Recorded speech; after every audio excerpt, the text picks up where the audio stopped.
Hey guys, what's up? It's Sunday live stream. I'm back coming over from live stream on Josh's channel. So here we are. You guys wanted me to keep live streaming, so I guess let's pick up where we left off, if that's a thing. Hey again, Produce. We're back. And I don't know. I guess we'll pick up where we left off on Josh's stream.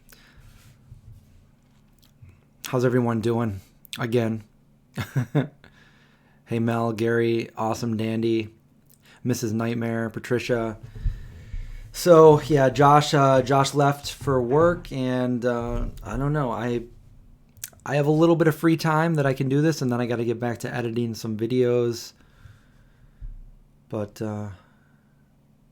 let's continue, I guess. Am I sick of you yet? No, I know something's wrong when I log on and I don't see Produce saying, "Hey."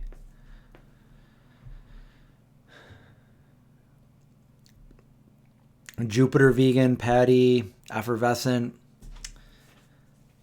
I forget what we were talking about. We were talking about a lot of different things, and then my dog interrupted us very rudely.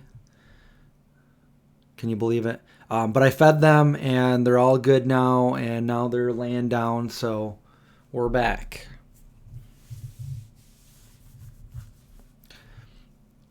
I think Produce probably has the best internet here, because as soon as I'm live, Produce is the first one.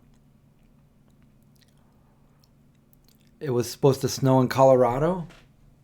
It was really warm here today. All of the snow was just melting away. Icicles were turning to water, dripping down. It's starting to get a little bit cold again now, but Josh was out today with a short sleeve shirt on. But that's Josh. I was wearing a hoodie.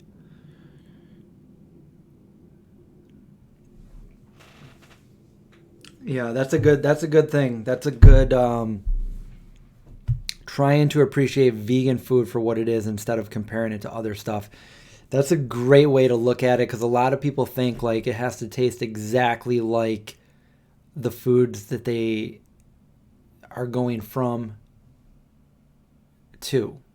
You know what I'm saying? Because there's so many foods that I've eaten that taste nothing like non-vegan foods. They're their own unique things, and I think when people can just appreciate food tasting good, then then they can their whole options are opening up to so many different things.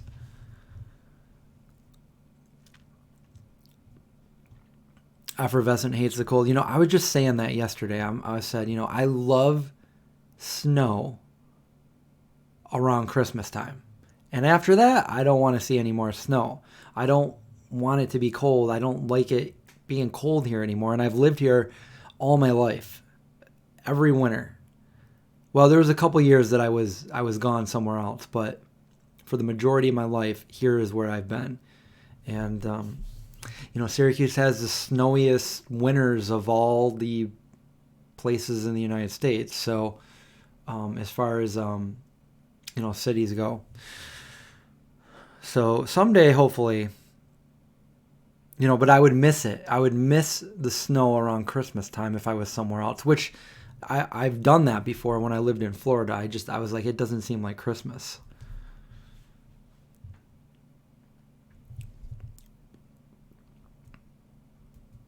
Is the Esselstyn diet like the SIBO diet? No, the Esselstyn diet will get your health back.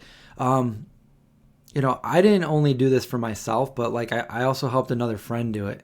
And you can check that video out from last year. So within 6 weeks' time, I had a friend lose, and you can see the difference in the video from before and after. But a good friend of mine that I grew up with he was looking for help. He was overweight. His cholesterol was sky high. I put him on the Esselstyn diet, and he followed it to a T. For 6 weeks it took him. He lost 40 pounds, and his cholesterol went from 242, I think, to like 142 or 150. Incredible. Yeah, he went and got his blood tested from his doctor, and it was pretty crazy. And you can see a noticeable difference between just a month and a half. So yeah, it does work.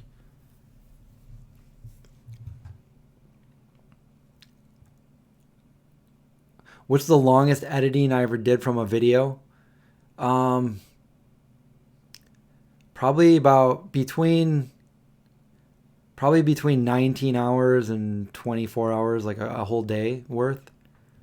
I think the longest editing I've done in recent times was my Carl Sagan video that I did, but way back in the day, I had we did an entire 16-hour day from early on till late at night.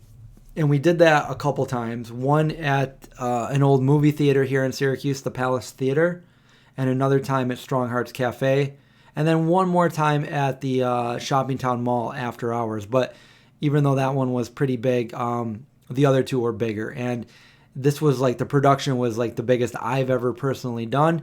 And I think I had an assistant director, we had 2 makeup artists, we had about 30 people show up to be zombies in the video. They signed waivers. We had snacks and food for people. I mean, this is the biggest production I ever did. And then when that was all done, it took me quite a long time to edit it. It might even have taken more than 24 hours. But I broke it down into a few days. Long time. And there was visual effects in there and all the fun stuff. So it was well worth it. You guys can check that out. One of those videos is the Vegan Zombie French Toast video, the full version. That's probably the longest production we ever did. The second one was probably the Strong Hearts one, where we kind of teamed up with, well, when I say teamed up, we weren't really sponsored, but we were kind of trying to team up with Macbeth Shoes, which is owned by Tom DeLonge of Blink-182. And we did a whole thing there with Strong Hearts, and then we did a sequel to that where we made the egg trick muffin. And that was really fun. So, and then the other one was at the mall, which was another fun one that we did. We got to use the entire food court for the mall after it closed. And that means zombies in the food court and rolling around with crazy. It was fun.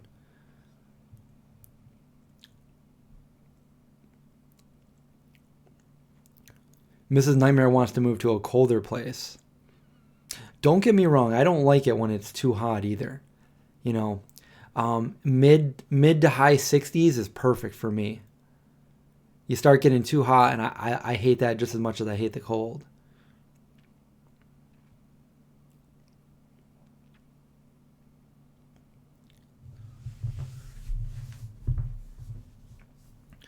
If you like Carl Sagan, or if you love Carl Sagan, check out my Carl Sagan tribute that I did last summer.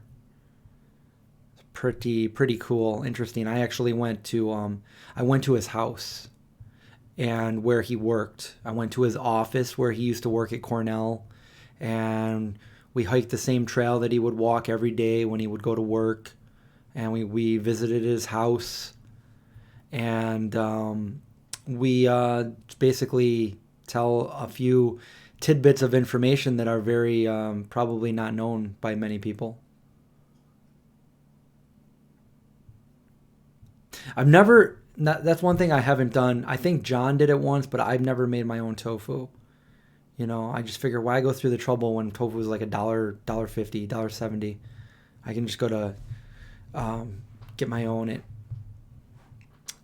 Wegmans or wherever. I don't know. Maybe I'll do that at some point though.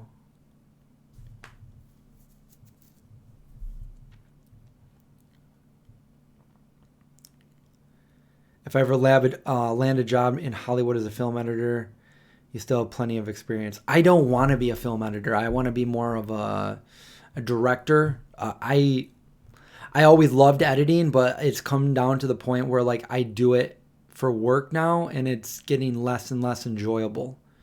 I love when I produce a video and I put it out for you guys, but the whole process of editing in it is just, I think it's run its course for me. It's the most time consuming thing I do.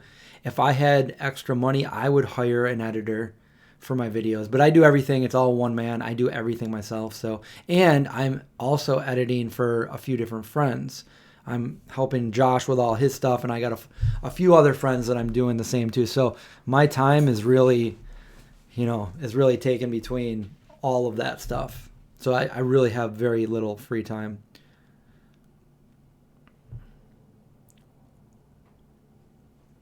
Yeah, I saw that message retracted. Well, I was going to say, I know that I saw that Jane Esselstyn has a new cooking show there. Did you see the interview I did with Jane?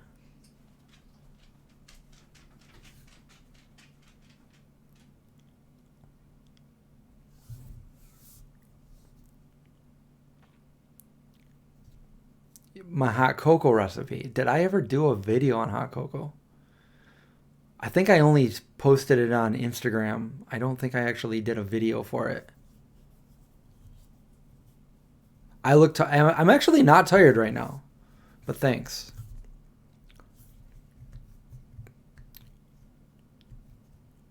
Why did I change the name of the channel? What happened to Vegan Zombie? I didn't change the name of my channel. My Vegan Zombie channel is still there and still thriving, and I still post videos on it very often. This is my second channel, if you're wondering. This is not the Vegan Zombie channel. I am Big Josh Vegan is on. Hi, Big Josh Vegan. I should be a Hollywood actor. Okay, I'll do it. When do I start? I was actually in a movie last year and the year before, and I was in movies back in 2004, just as an extra. But I started out in 2004. My first ever experience with movies was when I moved to Sarasota, Florida, back in 1995, and they were filming a movie. It was either 95 or early 1996. They were filming a movie called Palmetto down there, with Woody Harrelson, Gina Gershon, and Chloe Sevigny, and I knew who they all were, and I had a chance to get my car in one of the scenes where I would go to, and I didn't put my car in the scene, but I watched from the sideline as they directed it, and Woody Harrelson did a scene where I guess I believe he hit somebody over the head with a pipe or something, and then later on I went to it was either a cafe or something later that night. Maybe it was a bar. I don't drink, so I don't remember too much about that. But I do remember that I was a huge skateboarder, so I knew the movie Kids by Harmony Korine, and Chloe Sevigny was in that movie, and she got her start from that movie. And I was sitting there with my friend, and then Gina Gershon walked by, and I made eye contact with her, and I was like, "Oh, that's awesome! I just saw an actress, a famous person, just looked at me or something," and I was like, "Oh wow!" But I didn't let my inside I was starstruck, but outside I wasn't acting like I was starstruck, if that makes any sense. And then at that point, my friend that I was hanging out with was friends with Chloe Sevigny, and get out of there! What are you doing? Get out of the garbage. You got Zeke over here in my garbage. And then she walked up, and my friend introduced us. And she reached out her hand and shook my hand. So this is really the first time I really met a celebrity. I guess I saw a celebrity when I was like 3 or 4, and that was Lou Ferrigno as the Incredible Hulk, but I was too afraid to go near him. But anyways, I'm shaking Chloe's hand, and she says, "Hey." I'm like, "Hey." And in my head, I'm like, oh my God, it's the girl from Kids. Oh my God. You know, Kids is like, there's a lot of skateboarding in that movie, but there's also drugs and all that stuff I wasn't interested in, but I was interested in the skateboarding part. And all my friends were talking about it and watching that movie. So I remember that, and I remember now I'm face to face with her. And in my brain, I'm going, oh my God. But in reality, I'm just like, hey, you know? And she's like, do you have a cigarette? And I'm like, no. Don't smoke. And I'm like, why, talk to her. No, I was too shy. I didn't say anything. And that was my interaction with Chloe. Years later, I lived in New York City. Is this boring? Should I go on to something different? Are we answer different questions, or should I continue? Because I'm just telling stories now and rambling. Josh is actually on the road. He's a driver.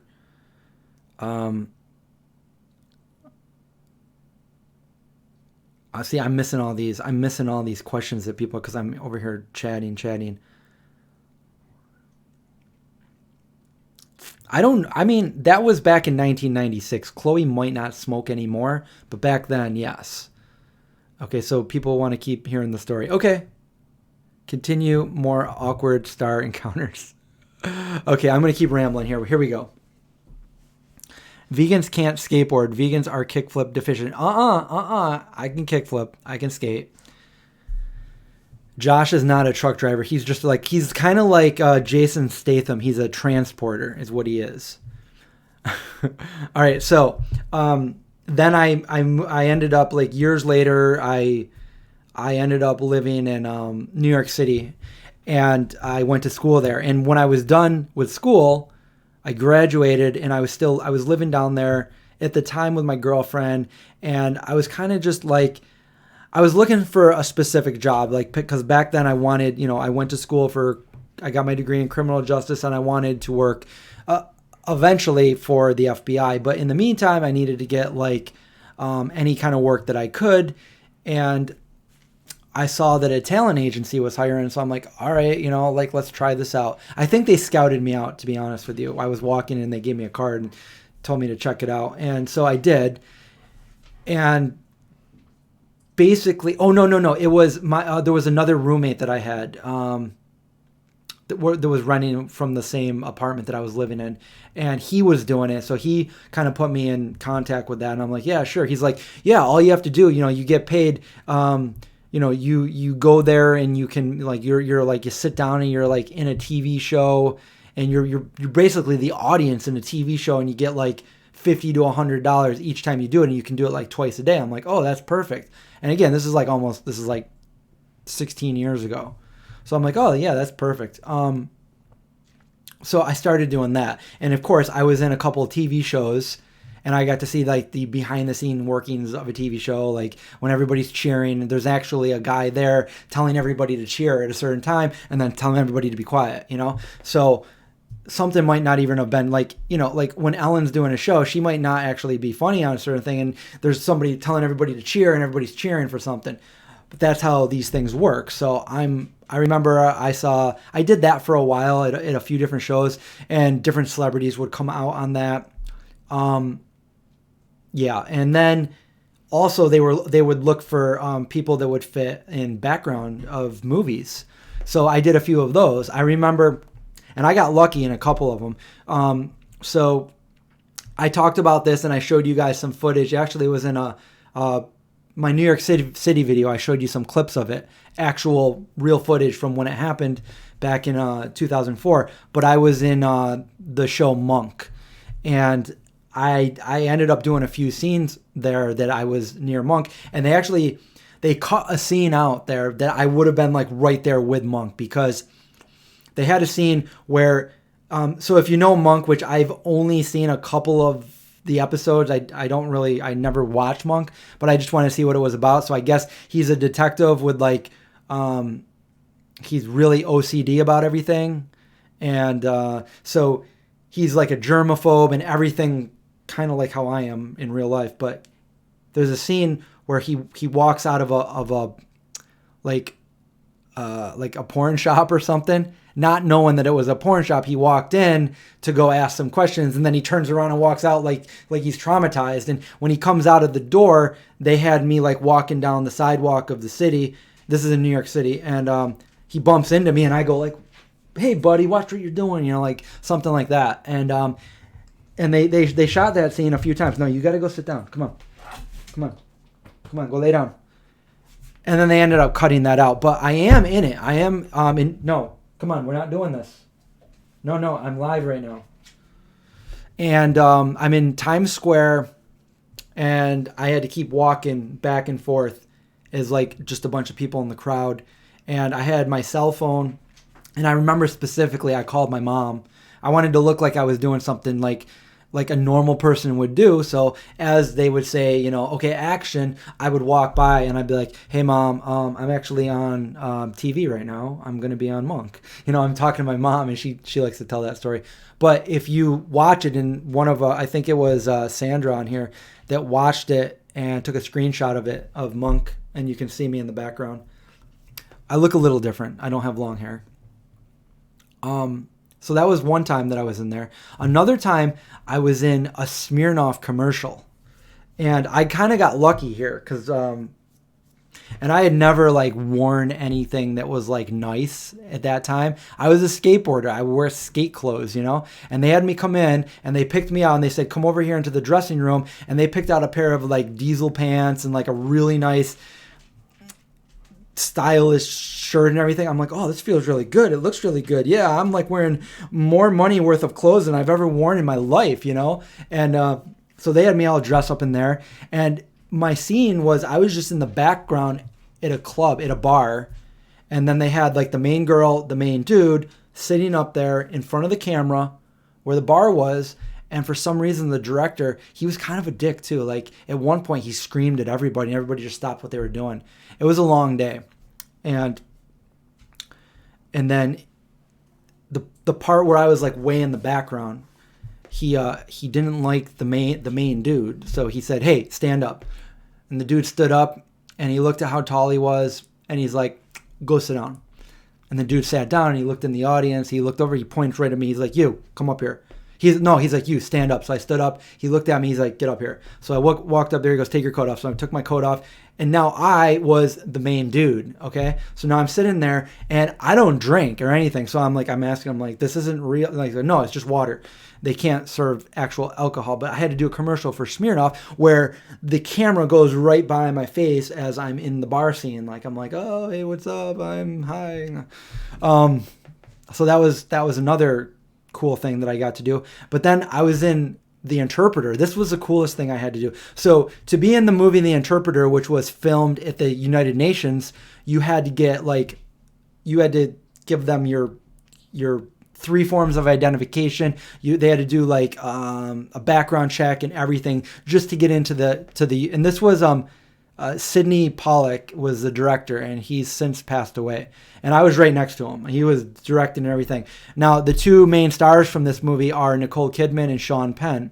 I never saw Sean Penn, but I was standing right next to, like literally right next to Nicole Kidman. I'm like, oh my, and you're not allowed to talk to the other actors there, but I'm in my head, I'm like, oh my God, oh my God, oh my God. You know, I'm standing next to Nicole Kidman now. And I'm on the cover of The Interpreter. So if you Google The Interpreter now, don't think you're going to find me because I'm a silhouette, but I did make it on there. Let me see if I can Google it to show you guys what I mean, because it's really nothing to brag about because you can't really see me at all, but I am on there. I was in an evacuation scene of that movie. And to this day, I've never seen the movie, but I did see, I'm in the first 10 or 15 minutes I'm in there, but it's so far away, you'll never know it's me. But still, it was fun to be able to do that.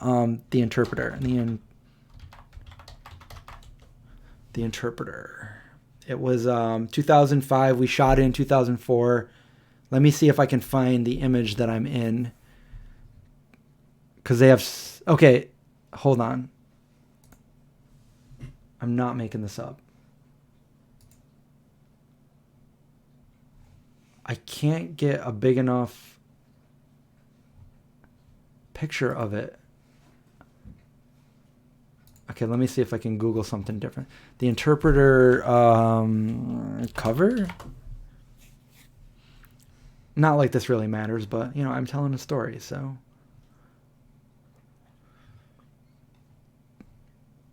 I guess on some versions I am in it, and some versions I'm not in it, but... Anyway, I can't find something big enough to show you guys, but there's a scene, it shows Nicole Kidman, and then in the background there's like a side door of the United Nations building where a bunch of people are evacuating, all coming out, and I'm like the third one over. I'm like the tall one. That's me. It's a silhouette though. So anyway, and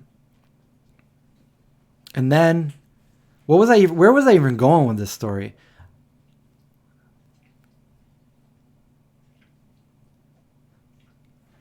I remember one of the extras that I was, because we would be, when our main person, I don't even know what they're called, but the main person that would tell us of the work that we would have would email us. She would email like all of us, and we would all get the email. And after we did the interpreter, she emailed all of us, and she's like, I'm looking for this girl right here. And they had like a little picture of her, and like, because they didn't know what her name was, and they're like, all right, if you were the extra and you are her, get in contact with me because Robert De Niro saw this movie and wants to talk to you.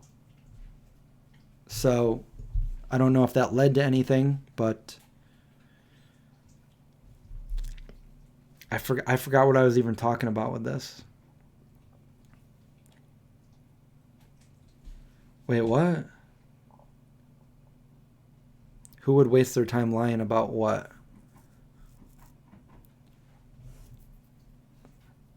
Yeah, we were sitting in that room that you see like when in United Nations where all the different speakers are from different countries. That's where we were waiting. So like everybody was like sitting there, where you normally see on TV people like, senators and diplomats and stuff like that. And everybody's just like sleeping on like, because when you're an extra, you're doing a lot of time. You're doing a lot of your time is sitting around waiting for nothing.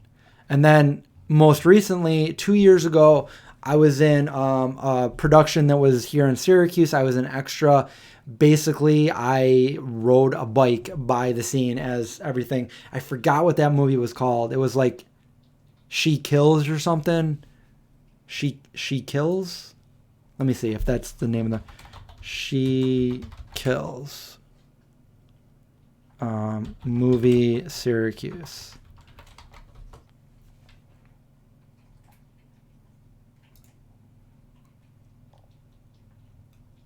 Maybe that's not the name of it. It's something like that though.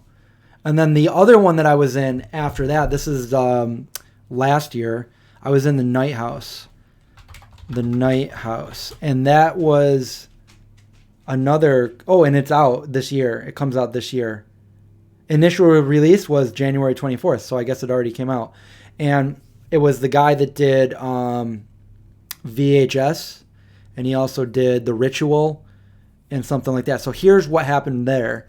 I was in 2 scenes on that one. The first one, I want to see it now because I'm definitely going to be in it.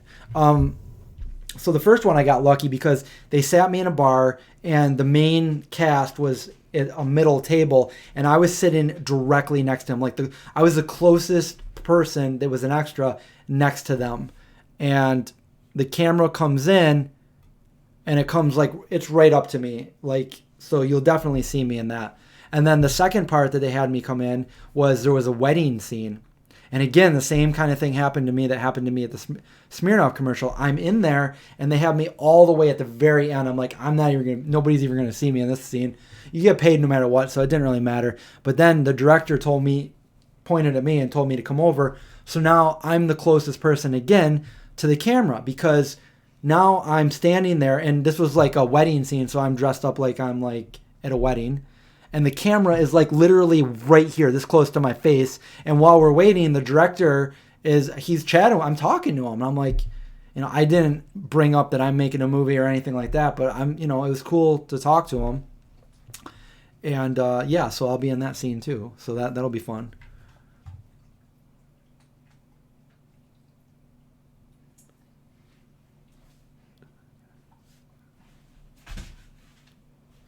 Is it true that you're always doing so much extra work when you're actually not working? Extra work when you're not working. Are you talking about extra work? We're talking about extras. That's what you're called, is an extra. And most of the time, you're sitting around waiting. Like most of that was just waiting around all day, and you could be there for 10 to 12 hours. So I try to do it once in a while. Like I did it once a year. That was good enough for me. Once a year. So it's not even really about, I mean, it's nice to get a little extra paycheck there, but you know, if I can make any connections in the movie industry or anything like that, that's always good too.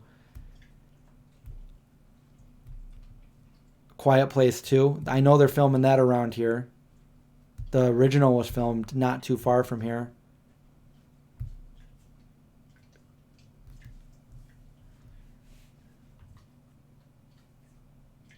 I did. I did that like twice in the last week, where I'm sitting right here and I'm editing, and then I'm like falling asleep editing. It happens. Okay, so I should be in 2 scenes on that movie. You know what I look like? Look for me. But you never know. Movies can cut scenes very, very easily. They can cut you out of the scene. Happens all the time.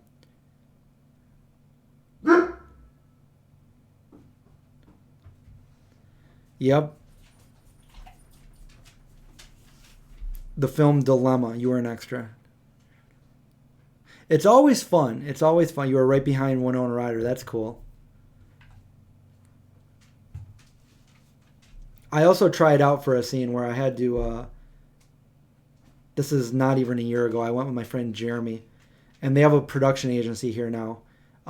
They actually are releasing video or movies like all the time now. They just did that one with Pete Davidson, and I think Machine Gun Kelly was in it.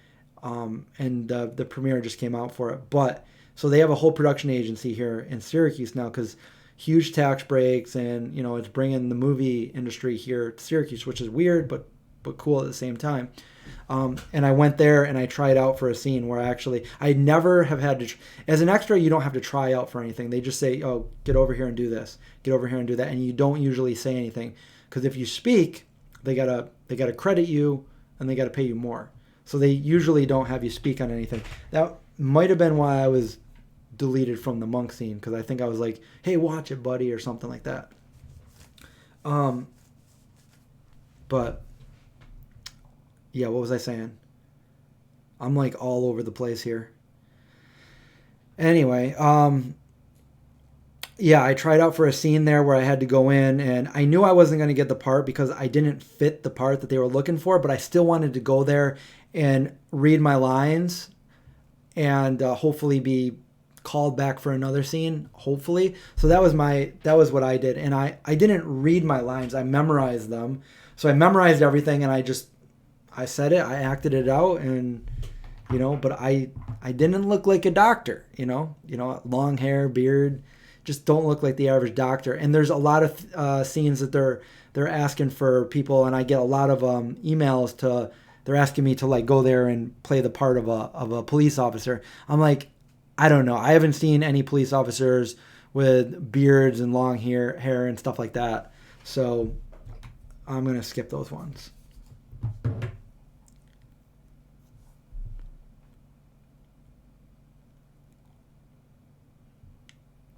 Diplomatic immunity.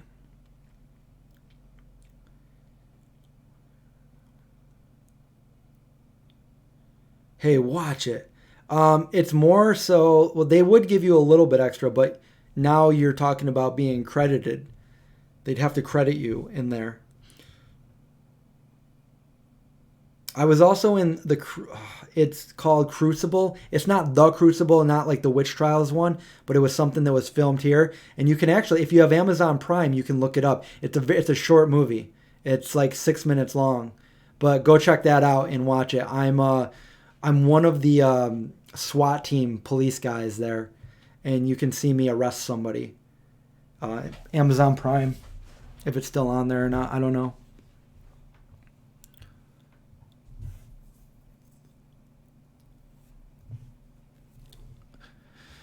Oh man. So what else? So we just I just spent 34 minutes talking about that. So what else can we talk about? Rebalancer, what's up? You playing EQ? What level?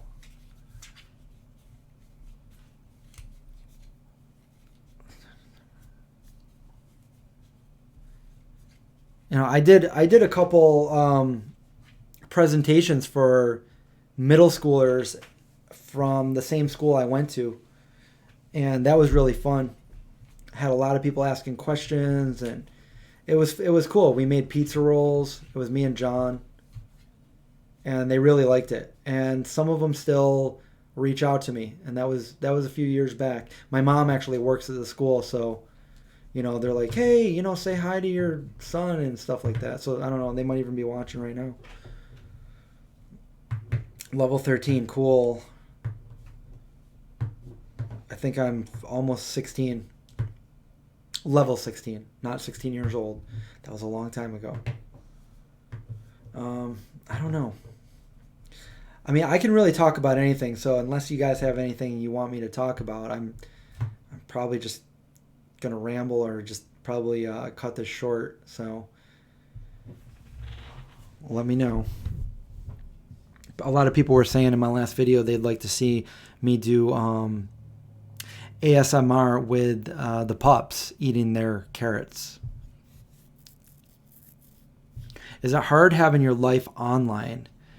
You know what? It's kind of funny because you never would think this, but before I started the Vegan Zombie, I was so private that this is way back in the day. We're talking about MySpace.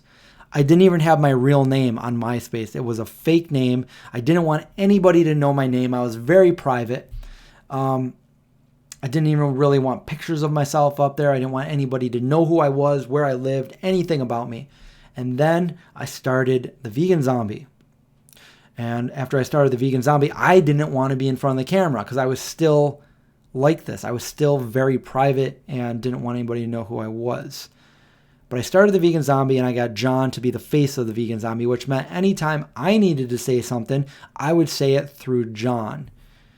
And then when I realized I needed to be on the camera as well, that was where I was like, oh boy. But at that point, we made a cookbook. And I needed to make this cookbook. I wanted to make this cookbook. And it even ran through my head not to even put my name on the cookbook because I was so private. So I almost made this cookbook where it said by John Ted, not even by me. But I decided that probably wasn't a good idea. And I put my name on it. And then after that, I realized, well, now my name is out there. At the time, it was out there more than it had ever been. Because now my cookbook is a public thing where people all over the world could buy it. And I was the author and not the illustrator. I took the pictures. So that was my book. That was my concept and my name on it. Now people all over the place could look me up, see who I was, whatever. But it was also kind of weird because when we would go to events, I would, more than happy go to events because I wanted to, promote the Vegan Zombie. And I knew that nobody could ever take that away from me because I created it. It was mine. I own the concept. I made the show. I made the content of the show. John was the face of the show. So I knew nobody could go up to John and be like, hey, John, we want you to come over to our studio and do Vegan Zombie stuff. I knew that couldn't happen because in order to do that, they had to get it from me, and I was the sole owner of that. So then shortly after that, we would go out to these VegFest and, events, stuff like that. And I noticed that people would all, because I put so much work into this. I put so much hard work into everything. And people would come up and they would be like, oh, we want to talk to the Vegan Zombie. And they would go walk right past me and just only talk to John. And people would come over and do interviews and basically do an interview with John. And they're like, how'd you come up with this and everything? And I'd be standing right there and I'd be like, oh man, this kind of feels weird. I'm the one that put all the work into this. And, I created the show and nobody even wants to even ask me a single question or anything. People would actually come up to me and go, oh my God, can we get a picture? And I'd be like, oh, sure. And they're like, here. And they'd give me their camera and they'd be like, take a picture of me and the Vegan Zombie. And I'd be like, click. And I'd take a picture of them and John. And then finally, John got to the point where we've already gone over this on his channel. We've talked about it, but he got to the point where he no longer had the time and he didn't really want to do it as much. And he kind of started pulling away and wasn't didn't want to be the face of the vegan zombie anymore. And I was like, oh man, what am I going to do? Because I don't want to be on camera. But at the same time, because I kind of foresaw this. I saw that it was getting harder and harder to get him to be in videos. And I saw that he was kind of pulling away from it. So I said to myself, well, I could easily try to get somebody else, but then I would have the same problem that I have now. And that's like, I have to rely on somebody else to do everything that I want to do. And there's so much that I wanted to do. So, that I couldn't do because who am I? If I got in front of the camera, people would be like, who's that guy? So I told myself, I said, look, I need to overcome my fear and I need to step in front of the camera and I need to be what I created. I need to do this. This is my thing. I need to be the vegan zombie. Because as far as I was concerned, I always was. John was also, like, we were both the vegan zombie. Like, I was the creator and he was the face of it. But so I did that and I got in front of the camera and it was hard. I was not good in front of the camera. As you guys know, I've told the story before. I did my first video. It took me forever. I almost deleted it. I was so insecure and it went over well. It was one of my most viewed videos to this day. And then I started doing more and it became a little bit more comfortable and I started getting my name out there. And then, I still got like very bad comments that like hurt my feelings at the time. Now most comments don't, whatever, like I don't really care. Most comments, some comments are just so stupid that I have to respond. It's just so stupid. But at the time, like I was just worried that people were just going to like, say horrible things about me. And, every once in a while, there was bad things, like basically like, who's this guy? Get this guy out of here. I don't want to see this guy. I want to see the other guy. Or where's the funny one or something like that. And like, I put all my time and effort into something and I work so hard at it. Every video that's ever been produced from the Vegan Zombie, whether I'm in it or not, I had 100% to do with it. So when people say that kind of stuff, it's like, it would hurt my feelings. So I'm like, even the old content that you guys liked, it was because of me. I created that. Like, I mean, yeah, John was the face of it, but like I made it happen. I came up with the concept. I edited it. I filmed it. I directed it and I produced it. And now you guys are saying, like, I mean, rightfully so, they watched somebody else for how many years and then all of a sudden it's somebody new. So it took a while. It took a while for me. Sorry that this is such a long answer, but it took a while for me to get in front of the camera and be okay with it and get to the point where finally most people know me as a vegan zombie now. And I don't feel, because honestly, and I shouldn't have because it was my thing, but I felt like a fraud. I felt like I was going in front of the camera and doing these videos and people were like, where's John? And I'm like, I know, I'm sorry. And even if you watch the first few videos I did, like, I said over and over, I'm like, well, I don't know where John is. He's probably somewhere in the zombie apocalypse, but he'll probably be back real soon. Like, I kept saying that over and over and over. And, I just kept doing what I was doing for years and years and years.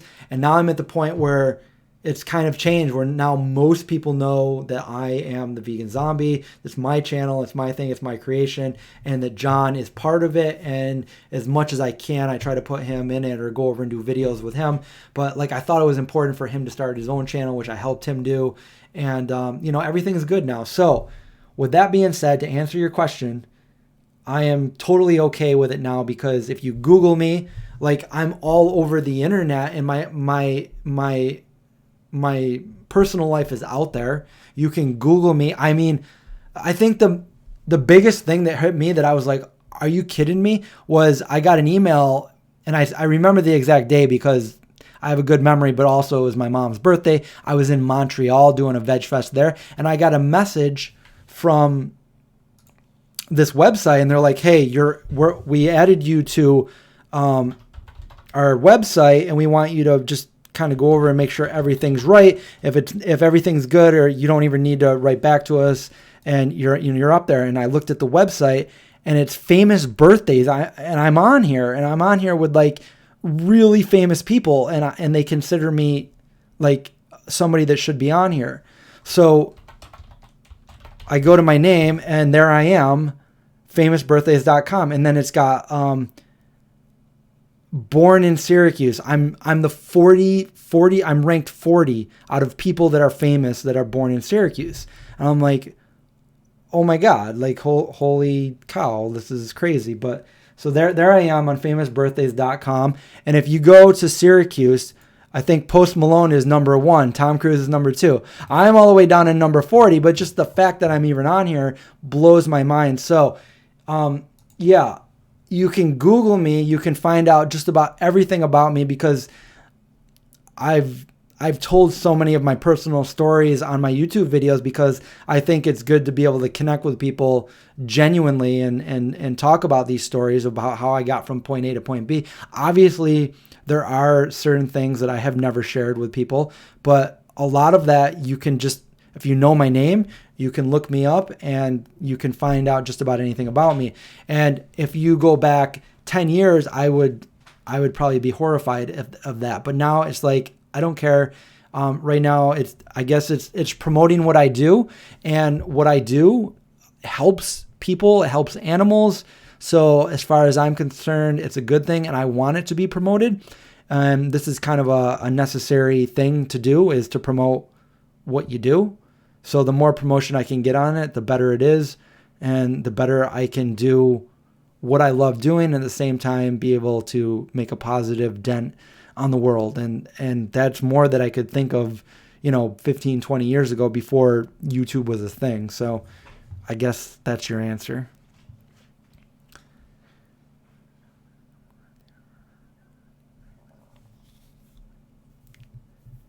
Do I ever try to veganism some common phrases like kill 2 birds with 1 stone? Some of my friends do that. I don't know. I think it's stupid, to be honest. Like, I'm not actually killing 2 birds or anything like that. My friend Cesar, and he wouldn't on any of my videos. I was wondering why he wouldn't say it, but we were saying like, buffalo cauliflower bites, and he wouldn't say buffalo.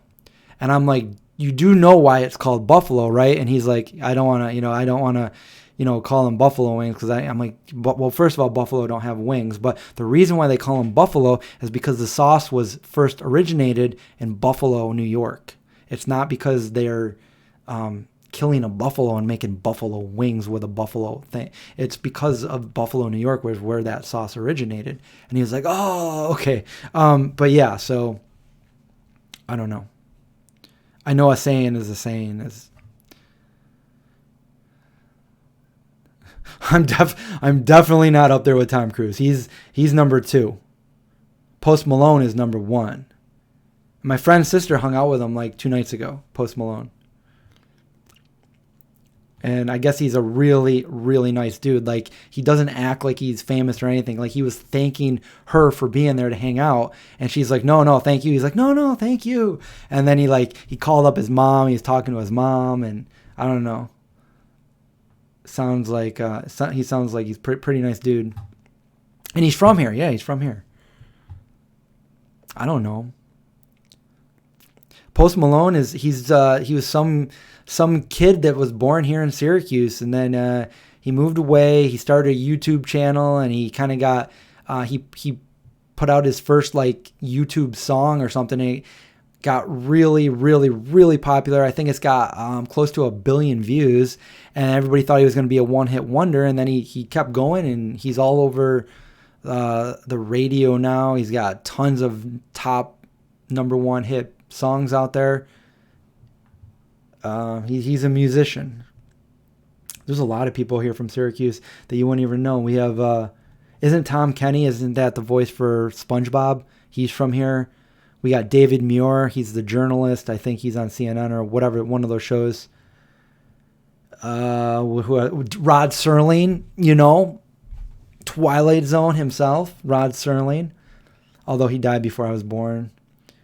We got Bobcat Goldthwait, who's in one of my videos. He's, if you're as old as me, you know him as Zed from Police Academy. Who else do we have here? Some of these people you probably might know that I don't know who they are. We got Bruce Colville. We got Chris Cooney. Everybody knows Chris Cooney, right? He's that guy that I think he's the vegan zombie or something. Yeah, those are probably like the most known people here. And I know I said this. Okay, so the bald ones are not born here, but they live around here. Their mom does, and everybody sees them, like especially around the holidays. Around the holidays, you see everybody like with pictures of one of the Baldwin brothers at Wegmans or something. So a lot of these other people, I'm not really sure who they are. Megan Kelly, some more YouTube people. Anyway.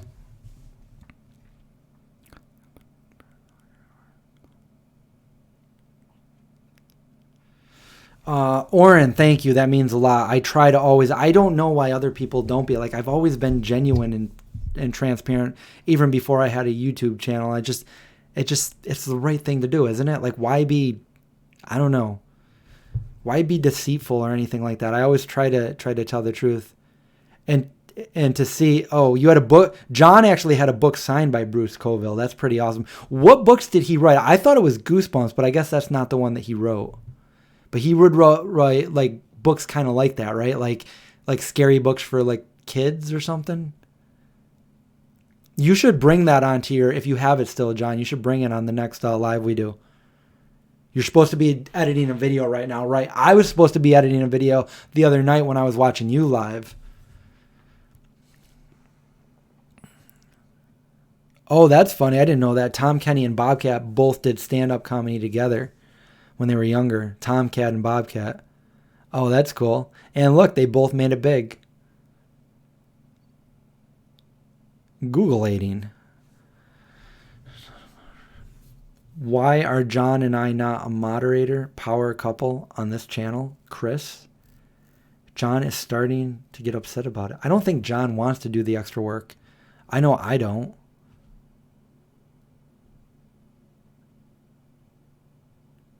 Have I ever met any YouTubers that I completely supported that were not completely different in person? Yeah, unfortunately a lot of them. I'm not going to tell anybody's name. I'm not going to go by anybody's name, but I've been pretty much let down to the point where like I know that there's like I know that I have like I know who my friends are, but there's a lot of them that I just finally I'm like, you know what? I don't care. I'm not even going to look at any of this stuff. I'm just going to continue to create my content and do my stuff and not even worry about any of the other stuff. So yeah, there's a lot of phonies and frauds and just people that are not genuine, I guess. John can attest to all of that. If only you guys knew, is all I'm going to say. Man, everybody go and boost me so I'm like I'm back in the 30s. If you go to my page, you can all boost me. I don't know if it'll do anything, but maybe it'll help me out here in Syracuse, New York. It tells all about me. And I gave them two specific pictures that I tried. They said, we don't have a picture for you, but we could easily go on. And I'm like, no, I'll give you one. So I gave them two pictures and they put them both up. And my whole thing was I was trying to promote the shirts I was wearing. And the shirt I'm wearing is in the first one, well, the one with my hair up high, which I don't do anymore, is Tamerlane Farm Sanctuary. And the whole reason I gave them that picture was because I wanted to promote that farm sanctuary. And same with the second picture. And they cropped it. They only have my face in there. You can't see it. They totally cropped me out. See? There's the one. This is a farm sanctuary shirt. And this is a vegan shirt. So I guess that didn't work for me. Blink twice if it's John or Craig. Okay. 38 Aquarius. I'm the 38th Aquarius. I don't really care about any of to be honest, like I didn't care about any of the other stuff. Like I'm definitely not the most popular. I'm like 94,000. I didn't care about being like my age, and I didn't care about Aquarius. I really only cared about the city that I'm in, Syracuse. So I'm like, oh, just make sure like I'm born in Syracuse, you know? So I don't know. Funny. And then you can see you used to be able to see other YouTube stars underneath. YouTube stars right here. Oh, PewDiePie. I'm 1 degree of separation from PewDiePie and Logan Paul and Jake Paul. Weird. And David Dobrik. Okay. On to the next thing. What else can we talk about here? Do I get a lot of private messages? I mean, I get my fair share of private messages. I have a lot of social media accounts. Between all of these, between Facebook, Instagram, YouTube, email, yeah, I get stuff every day. So if I don't get back to people right away, it's just because I'm overwhelmed. But I'll tell you this much. When I started the channel, I made a point to answer every single question, everyone. Answer every single message. It's just impossible now. I have almost 13 million views with over 175,000 followers on at least my YouTube channel. It's just impossible. So what I try to do is I try to answer... I try to respond to most of the comments that I get from my most recent video. And there's just no way I can go back to all the other videos. It's just way too much. I wouldn't get anything done. I wouldn't be able to continue to put out videos. Talk about my hair and the camera settings again. My hair is not dyed. This is my hair color. I have not dyed it recently. Everybody thought that I just recently dyed it. I did not. I fixed my camera settings. I think in my camera, my face looked overly red and blotchy. I fixed a few camera settings that was intensifying the saturation, I believe. And, that's why I was always like, no, I don't have red hair. And people would say, no, Chris, you're a redhead. I'm like, okay, whatever. So, and yes, I do have gray hair, and I'm not trying to hide the fact that I have gray hair. I'm in my 40s. Of course, I have gray hair. But you can't really see it here. You can only see it on the top of my head. And big deal, like I sometimes I dye it with a very organic dye called Herbitint. I'm not insecure about having gray hair. I dye it because I don't like the way two colors look on camera. So big deal. I'm not being deceitful or anything. I'm sure a lot of people dye their hair. I'd rather dye my hair than have no hair. So like whatever. I'm not trying to hide the fact that I have gray hair. Big deal. I'm saying this because there was a bunch of comments that were like, it was like from a troll, most likely just saying that, you're being deceitful and the reason why you have gray hair is because you're vegan and ridiculous stuff. Yeah, and John just says, dude, I've been bald under that hat the whole time. Dude, it's genetic. It's genetic. Remember we were going to do that video, John, where you were going to we were going to put special effects in it and you were going to take your head off and these big blonde locks were going to fall down, and we never did that. It's okay. It's okay. There's just a lot of trolls, very hateful people that say very passive-aggressive things on the channel. And I don't really know every single time everyone that's being an honest question or just completely trying to be a jerk. It turned out this one was anti-vegan and proceeded to go on every one of my questions and respond to other people basically saying like you're ruining your health by going vegan. I blocked them, and that's pretty big because that's only the second person I've ever blocked ever, because I'm not big on blocking people. And the other person I blocked, it took me like a year to finally block them. So yeah. So if you want to get blocked and not see my content anymore, they're perfect. Just do that. I just don't have time for it.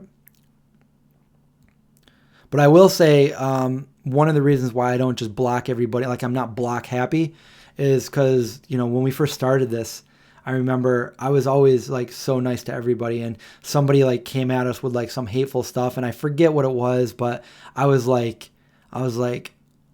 responded like really like, I was like, well, maybe if you try this, or maybe we could help you out, or maybe you can message us and I could help you with this or this. And the dude wrote back, was like, how can I argue with you? Like, I was a total jerk to you and you answered me like this. I'm going to subscribe to you and be your fan now. Like, we actually got a subscriber from that because of the way he admitted that he was a total jerk. And he's like, you know what? I'm sorry. And became a follower. So you never know. Oh, Joy, unfortunately, I won't be there for the Vegan Street Fair. I'm leaving on the 17th. I love going to the Vegan Street Fair, but I missed it the last 2 years, so I wish I did a little more research and looked at that because it's only like a few days after I leave. I'd love to go there. The last time I went there, I met DeStorm. Sometimes you pretend that you're the bad guy from 300.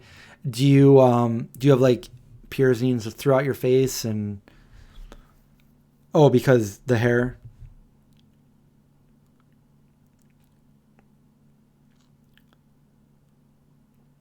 I did. I reverted a troll at one point. Oh, did I? I might as well. This is kind of funny, or it's kind of coincidental. I already told Marmaduke because Marmaduke loves ET as much as I do. So this is kind of crazy and coincidental. Did I already? I don't remember if I already told you guys this story, but if I didn't, I'm going to tell it right now. For those of you that didn't hear me say it yesterday. No hurt feeling said my ET commercial reaction was the first video of mine that you saw, then saw they were vegan and subscribed. That's funny that you just said that. That's another coincidence that came up because I think I just mentioned ET before I saw you write that. So there's another synchronicity right there. So here's my story. Yesterday night. So I'm sleeping and I'm right before I'm waking up in the morning, I have this dream. I have this dream that I went back in time to 1981 when they were filming E.T. on set. And I was there and I had my camera and I was vlogging. And I'm like, oh my God, this would be perfect for a vlog for me to get this, footage right now and maybe get an interview or two and, bring it back and upload it to YouTube. This is amazing. Like, this would be great. So I started looking around. I'm like, where's Spielberg? Where's Henry Thomas? I couldn't find anybody, but down over in the corner, there was like a table and, Drew Barrymore was sitting there as little Drew Barrymore from the movie E.T. So I walk over to her and I put my camera over and I'm like, hey, Drew, can I get some insight from you? Can you tell me some words of wisdom being on set of Spielberg's hit movie E.T.? And she looks at me and she goes, no, I don't do any videos with anybody unless I'm getting paid. And I was like, oh, I'm sorry. Okay. So then I wake up and I was like, that was kind of a crazy, weird dream. And then a few hours later, I see a post and sure enough, it's Drew Barrymore's birthday yesterday. Not knowing at all that it was her birthday, I had that dream of her. And I don't think I've thought of her or that scene or anything in a very long time. So that was kind of weird to me. Anyway, that's my story.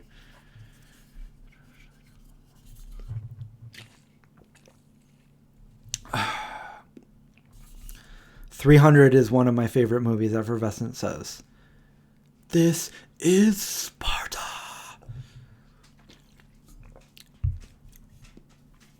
Oh, race is actually OKC. That makes perfect sense.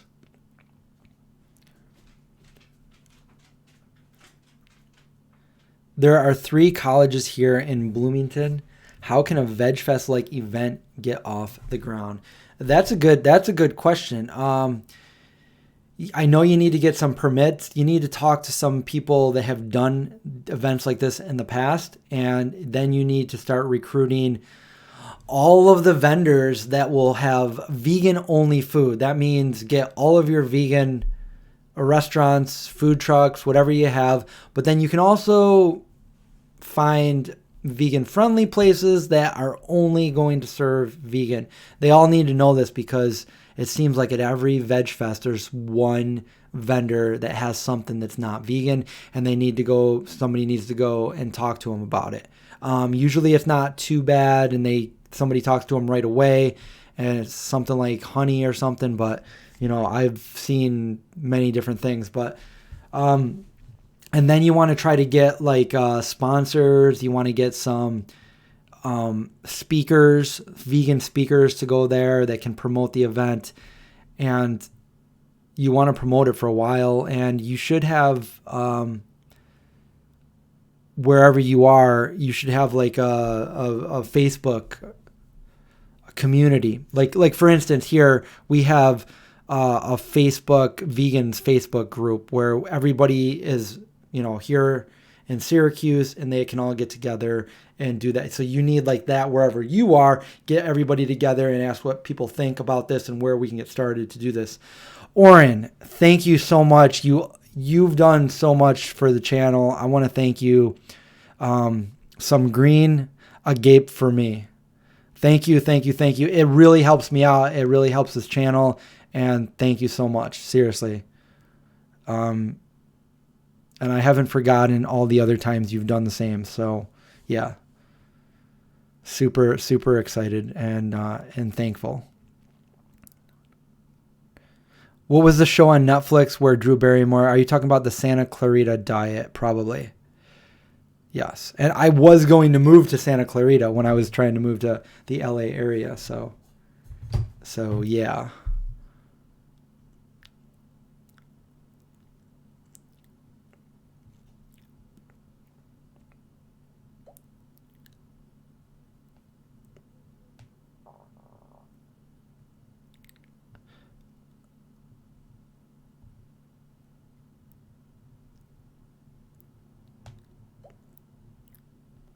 Sorry, just gotta do this. Okay. Let's see. Do I know any YouTubers in my area? Yes.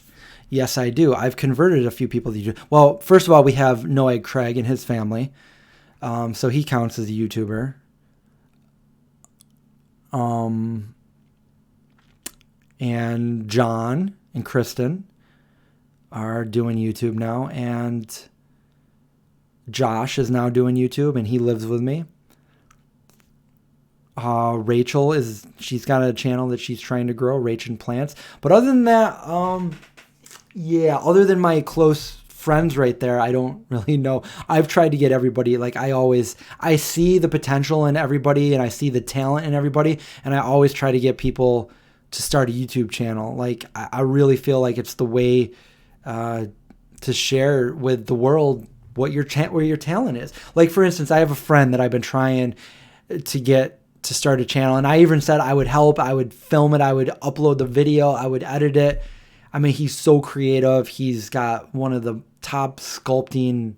He's so good. He's the one that's done all my zombie makeup in the past, and I would love for him to start a channel, and I would even, help him do it. So every time I see people, I'm like, you need to start a channel. Like if you're, and my brother, like he's got a music degree, and I told him, I'm like, Brian, just teach guitar, show people, oh, this is how to play this song on the guitar. You know how to do this. You have a degree in it. I guess he's the first one that taught John how to play a guitar. And he can read music. He can do all that. Like, do it. He did one tutorial like years ago teaching somebody how to play the Cure song. Never looked at that channel again. I think he's got like 5,000 or 6,000 views on it, but never uploaded another video. So what I'm trying to say, maybe I should make a video on how to go about it. But if you have a talent, you might not even think it, but everybody's got a talent. And if you can do something that other people would be amazed at or just want to watch or learn, make a YouTube channel and show people what you can do. Like, it's not hard. It's free to do it. And, and if you take off, you could even make money doing it. You could even make a career out of it. And that's what I did. And believe me, when I started this channel, there was no such thing as monetization. I just wanted to get better at making movies. That's all I wanted. And at the same time, I wanted to promote veganism. And then shortly after that, there was a such thing as monetization. So I started doing that. I got monetized. I was one of the biggest vegan channels at the time. And about 6.5 years after I started it, which is a lot of work that I put into this channel, a lot of money I put into this channel with my other job. It finally got to the point where I could do it full time as my career, and I love being able to do what I love for a living. So that's why, especially your support there, Oren, that really helps me continue this channel, stuff like that, like supporting either ways like this or picking up some merchandise, which I think is one of the best ways, because I feel like, hey, I'm giving you something quality, like a really cool shirt design that I made, or a hat or a beanie, and you're supporting my channel, and you're getting something in return, other than, because all of these videos are always going to be free to watch. But I've loved making. I felt like I had a head start because when YouTube came out, I already knew how to make videos, because I was making videos before the internet was a thing, before YouTube, before Google. I was making videos with my friends when I was a little kid. And over those years making those videos, when YouTube finally came out, I was like, people were just uploading videos of like their cat or something. And I was like, well, I'm kind of one step ahead, because I already make videos. I already know how to edit, and let's put that talent together and make a cooking show. Let's go one step further and make a cooking show that's set in the zombie apocalypse, just to make it interesting and set it apart from other cooking channels, So that's what I did. And at the time, there were no cooking channels on YouTube, and there definitely was no vegan anything on YouTube. So I started something. I didn't get the idea from any. I came up with it. I'm like, why don't I make a vegan cooking show on YouTube? It doesn't exist. So we did that, and sure enough, it kind of took off. And here I am today talking to you on my second channel. I've got several channels, but this is the one that I normally go live on. And we've already been over an hour, and over an hour on Josh's. So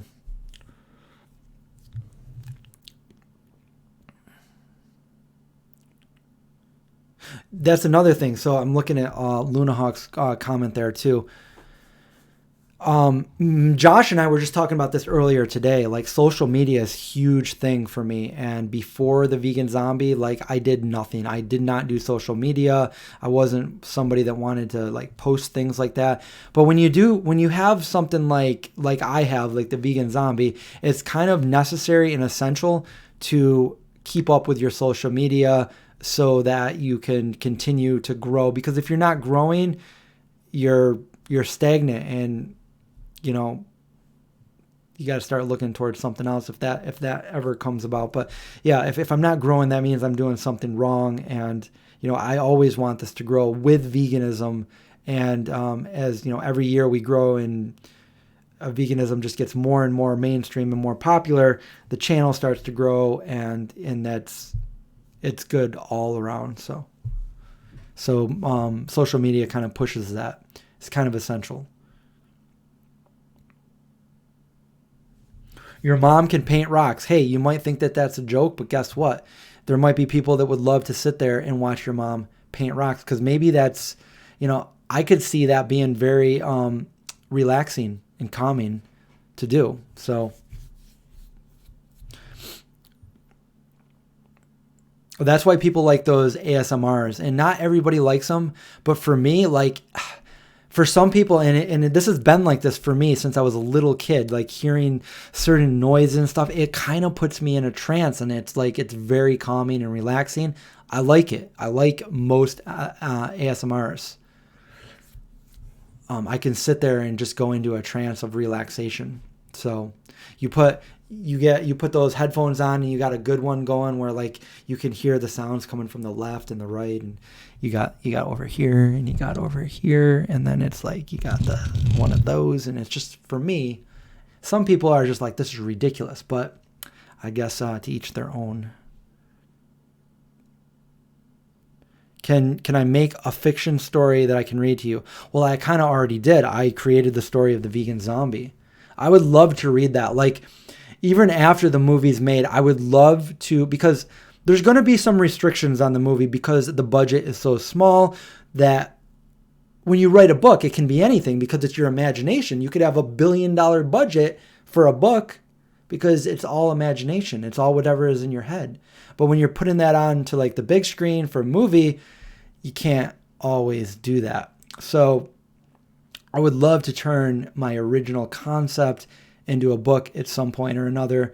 Even like a comic kind of book. So you can see like, kind of like how The Walking Dead was made. You know, I came out with this before The Walking Dead was a thing too. So just before too. I should have a membership. What's a membership? Is that where people join my channel or something? How does that even work? See? Gary, I can't even read your question there just because I can't. Why do I dislike the word? I just don't like the way it sounds. To me, I guess I've associated with something else and I don't even really know what, but I don't like it. I don't like the way it sounds. I mean, obviously people say it around me. It doesn't kill me, but it's just not pleasant. I don't like it. And I don't like to say it. I don't say it. Now, I can say the full word and it doesn't bother me. I can say moisture, but I can't say that, the root word of that. I can't say it.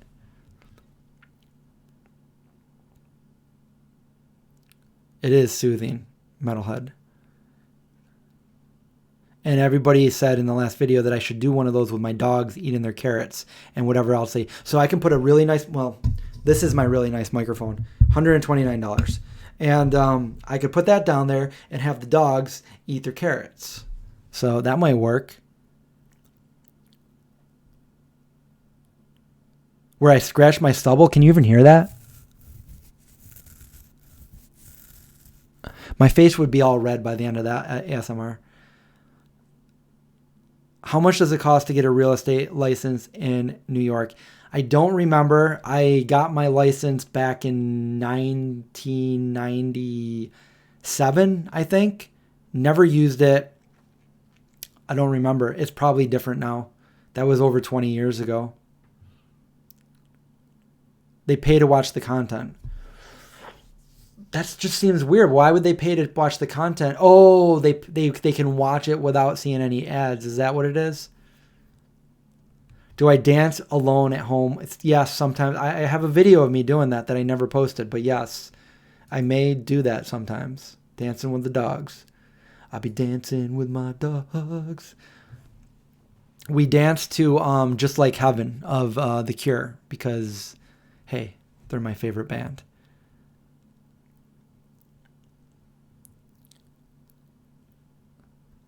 Did I find a real estate brokerage? No, I didn't do anything with it. I got my license and then I never did it. Never did anything. Why didn't I continue? Because I wasn't the person I am today. I had very low self-esteem and confidence, and I was not comfortable talking to strangers or in front of a group of people or anything like that. This channel has given me so much more confidence ever since I had to jump in front of the camera and take control of the channel and just kind of make videos. I've grown a lot. I've become more confident, more self-esteem. And I wasn't like that when I was younger. I was very, very insecure. So there's no way I could have been a real estate agent talking confidently to people that were strangers to me. So that's why I'm a completely different person. I should get back into real estate. I don't know. I don't know. I'd rather do other things. I mean, do you guys not like what I do now? Because right now this is my full-time thing.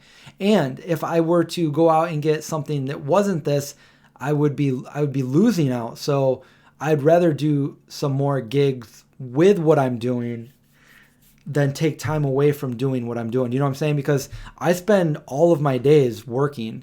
On the days that I'm not posting videos are days that I'm either filming a new video, editing a new video, or helping a friend film a video or something like that. So my days are always, I don't spend any days like procrastinating around like I did at one point in my life. So let's just say that.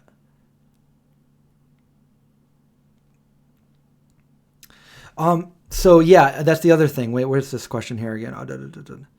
Luna Hawk says, I'm inspiring those of us who are very shy and introverted. So that would be my character. I was always very shy and introverted. Would I say that I'm very shy right now? No, I don't think I'm shy at all. I think I overcame being shy. I am my own person, and I have enough confidence to say and do what I want, and I'm not shy at all anymore. When people say, "Oh, you're being quiet. Are you really shy?" It's like, well, I chose to be quiet, but no, I'm not shy at all. But I used to be.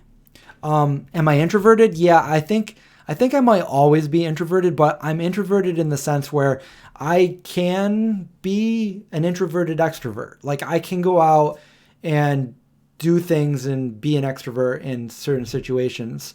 But I think deep down, I'm always pretty much an introvert. So, when do you experience a natural high? I don't really know. I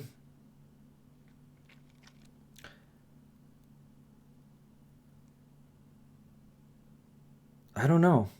I love when I post a video and it takes off and a lot of people are seeing it. That makes me happy that my video is spreading out there to a lot of people. I like when I can share my stuff with a lot of people, and that's only happened a few times. That feels amazing to me. It's incredible. Like when a video of mine takes off, like I get my thrills by showing people my videos.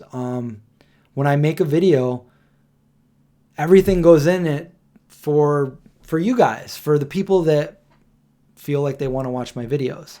And when I see, lots and lots of people seeing it, like when the video starts going, I don't think I've ever, well, I guess I had a couple viral videos that unfortunately got flagged for stupid reasons, but yeah, like those videos, like that makes me feel incredible. That like, oh my God, yes, like, because all of this is a struggle, like I do this, it's a struggle. It's a struggle to be able to do this, what I love, and put the videos out, and this be my thing that I do, so, but I don't know, like, I guess very, very strong nostalgia can also do it for me, I think. And probably the last time that I felt like that was last year. I went to the movie theater to watch the original E.T. While the Syracuse Symphony played the music for the movie, and I knew it was going to be amazing. But when it first came on, and I heard those familiar, nostalgic sounds of the movie accompanied with the music, John Williams music, played by Syracuse Symphony, like that was incredible. It brought me right back to being 6 years old in June of 1982. So, yeah, that's, for me, it's nostalgia probably, and, just being able to get my work out there, to make a difference, to show people, knowing that people are, watching, they're seeing my work. So, I don't know. I guess. You really want me to be a real estate agent? Oh, man.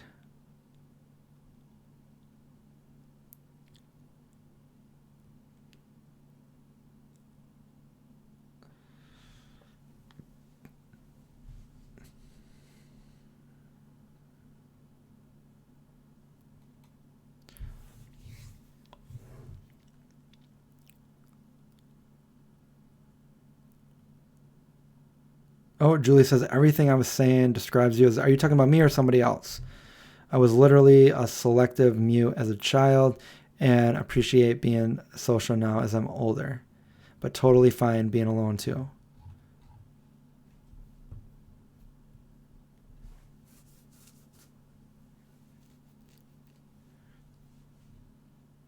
So, Jorge, how would you say that I would do coaching?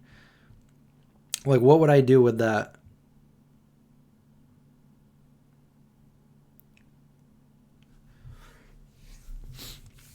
Real estate. Yeah, I don't know. I do want to find something to, like, I want to be able to invest. You know, unfortunate events happen. I would have had a really, really good investment, but other things happen, and I don't even like. I'd have over 100 grand right now, just from one investment that I did, but I needed to take that money out to buy my cookbooks so that I could have them to sell, and that although that was good that I had cookbooks for a few years, you know, that I was able to sell to people. It was nowhere near as lucrative as if I kept that money in where it was at the time.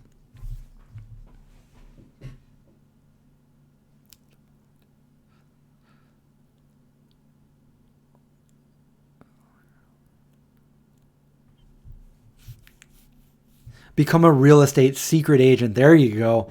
Hey, do you want to buy this house? It's a really good house. Let me see. Oh, a Russian spy. Marina. I could help either shy people overcome their shyness or help people become vegan social media influencers. You got the skills, people. Yeah, I could. How? I guess. Like, I mean, how do I even start that though? Like, hey, do you want to know how to start a YouTube channel? Do you need coaching for that? But I feel like all of that information is right out there on the internet for free. But I guess, yeah, if I like somebody that could actually talk to you and talk you through it would probably be a lot easier. I didn't have that when I started, and yeah, I could only wish that I had somebody that was helping me when I started my channel.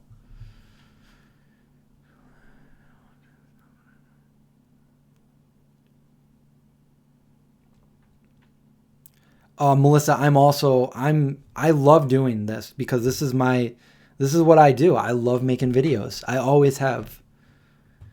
And hopefully after the end of this year, I'll have not a video, but a movie that will be out. So we'll see how that goes.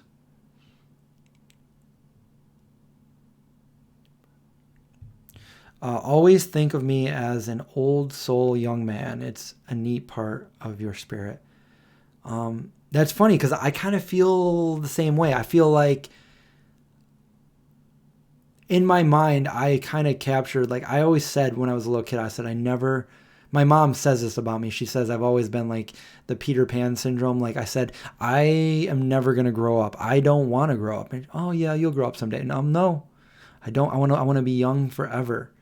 But I have all those years of wisdom and experience that I've lived, and I've seen things change. I mean, I feel like people that were born in my generation were like the last people that could see how the times were so different than to how meaning, millennials now are born into a time where everything is so convenient. Like we have computers, we have internet, we have,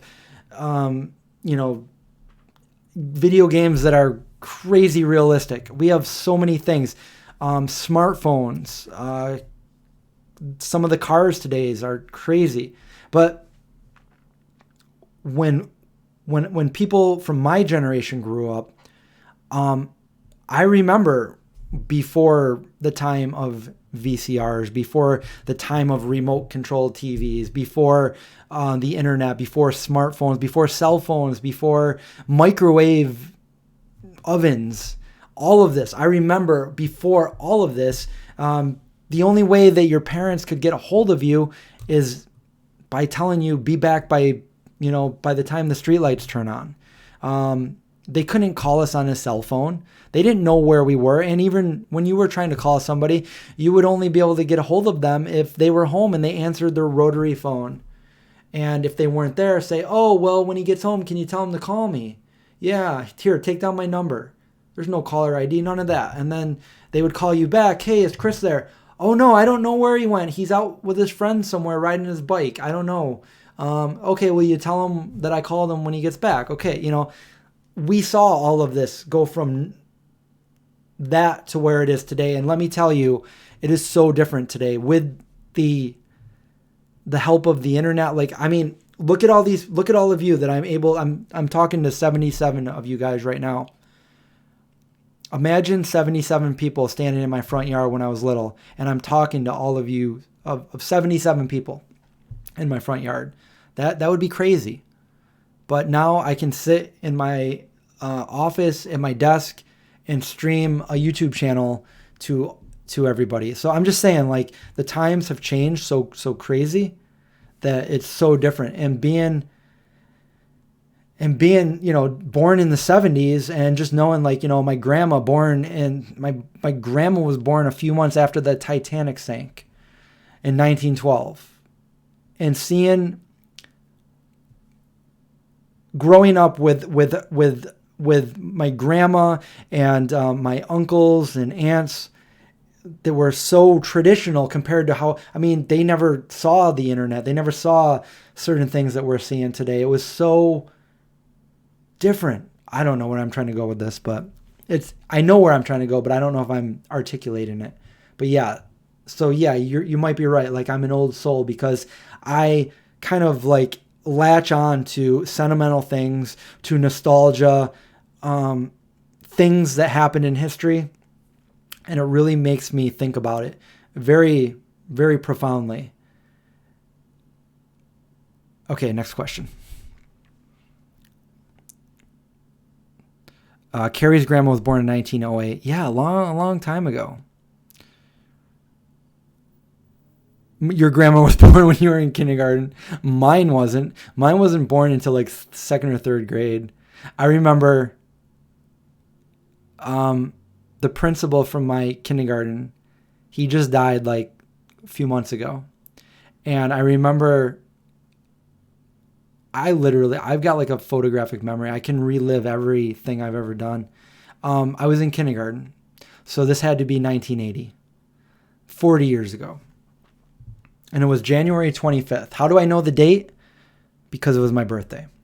And I was in kindergarten, and the principal came in to the classroom, and my teacher, Miss Lally, said, the principal's name was Mr. Beach, and she said, it's Christopher's birthday today. And he's like, is that so? Happy birthday, Chris. And he's looking down at me, and my parents, they taught me, all those years, 4 years, I was only 4. If somebody, does something nice for you, thank them. If they say something nice to you, say something nice back. So he said, happy birthday, Christopher. And I was like, he was so big, and I'm looking up to him, and, he's the principal, he's the big guy of the school. And I, I'm kind of intimidated, and he said something nice to me. So I had to say something nice back. So I go, happy birthday to you too. And immediately I knew how stupid that sounded. I'm like, oh my God, it's not his birthday. And I remember thinking this, but I didn't correct myself. He just kind of laughed at me and thought it was cute. And in my head, I thought, like, I overanalyzed it. I'm like, oh my God, he's probably in such a bad mood because I said happy birthday and it's not his birthday. He's going to go home to his wife and be like, I had the worst day because I wish this kid happy birthday and he said happy birthday back and it's not my birthday. I would think like that when I was little. I'm like, and it would never, and I still think about that. I still remember that today. So Jorge already heard this one. Sorry, already told it. Yeah, I've told a lot of these stories before. Sorry. Carrie, I think I was the same age. It was 2002. And that's why I made that post the other day. I don't think I told anybody why I made that post, but I posted a picture, the last picture ever taken of me and my grandma. And it was the anniversary of the day that she died. But I didn't explain to anybody why I posted it. Yeah, of course I find it funny now. Yeah, it's funny. Yeah.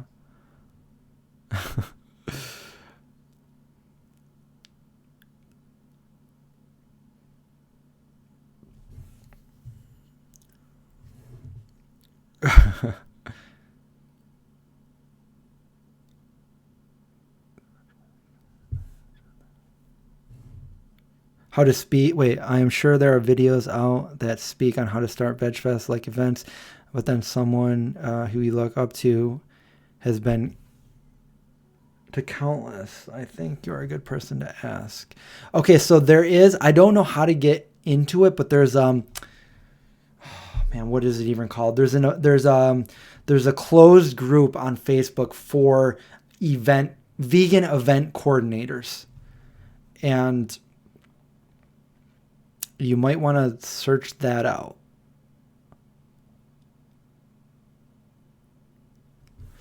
My old soul is why I respect the earth and animal. I guess I've always kind of felt like that. Like I've always, even before I was a vegan or a vegetarian as a little kid, I loved and tried to help animals.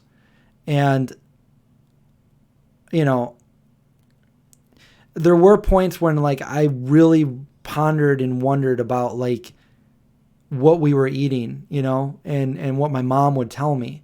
But mom and dad knew everything, you know, so they knew what they were doing. But, you know, when I look back,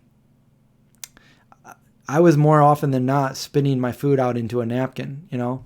So there was only certain things that I would, you know, that I really liked, and, you know, it wasn't meat. I didn't really like meat. So I'm just glad that I went, that I learned about, well, it was first vegetarian that I learned that ended up eventually becoming vegan. But I'm so glad I did that when I did that. I was only 14 years old. And I mean, that's a pretty young age to do something in 1990 where you've got no support from anybody.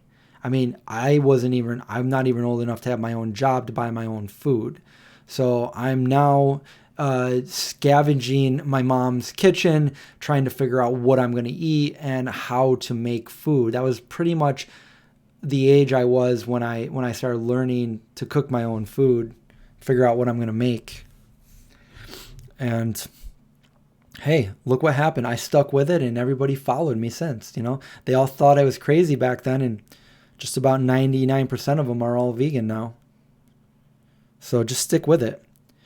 No, Jorge, I never liked eggs and I didn't like milk. And I'll tell you and it's kind of gross, but I'll tell you the story. I never liked eggs. It was always like, ugh. And milk, either it had to be really cold or chocolate milk or on cereal or something, or in a milkshake. But just a glass of milk. I mean, what were we taught for those of you that were born around when I was or before I was, what was the biggest thing they told us about milk? Milk, it does a body good. So in my mind, I thought that I had to drink my milk to have strong bones, or I was going to break a bone or whatever, and I would force myself to drink the milk. Gross. And both incidents happened at my grandma's house. So one time, and I don't know how this happened, but I'm not making this up. This is true. I cracked open an egg and there was blood in it. Never wanted to eat eggs again. And this is before I was vegan. And another time I was thirsty and my grandma said, there's milk in the refrigerator. So I went over and I took some milk and I poured it in a glass and I went like this and I was like, oh, and I spit it out. It was so sour and old. I go, Grandma, this milk is so bad. And she went over and she drank a little bit. No, it's not. It's fine. I'm like, oh my God, Grandma, it's so bad. It's so sour. And I don't know if she just couldn't taste it, at that point, but she lived to be pretty old too. So yeah, that really turned me off. If I have something and I don't like it, and something like that happens, I just never want it again. And, and that's happened with even vegan food where I just like had a bad experience with it and I just never wanted it again. So yeah, I'm so glad that the first time I ever had vegan milk was before I was vegan. I was vegetarian and I was with one of my buddies, and his house, this is when we were younger, so he lived with his parents. Their house, it burnt down. Not whole house didn't burn down, but it caught on fire. And the firemen came, and basically it was ruined, and they had to renovate it. So their insurance put them up in a nice hotel that had like a whole kitchen in it and that kind of stuff. And I spent the night over there once with them. We were like 17, something like that, 16, 17. And the next morning we would go to get the free breakfast. Well, he brought with him vanilla Livestream rice milk. And I had never heard of it before, and I've never had it before. And he's like, oh, yeah, try this.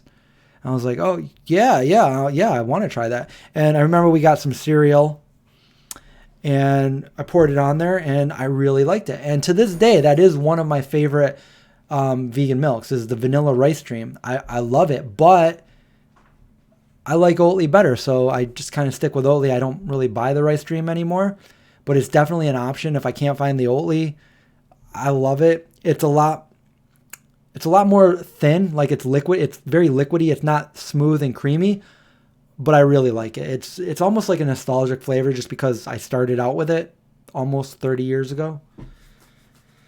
Yeah. So I knew right there that I could do this thing, like, oh yeah, I could do this vegan thing.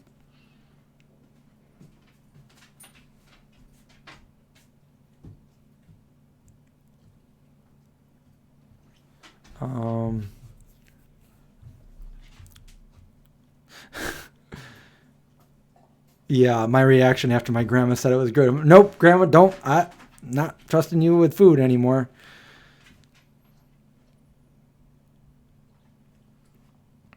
I could probably come up with one vegan police, but I don't have a vegan cheese curd recipe.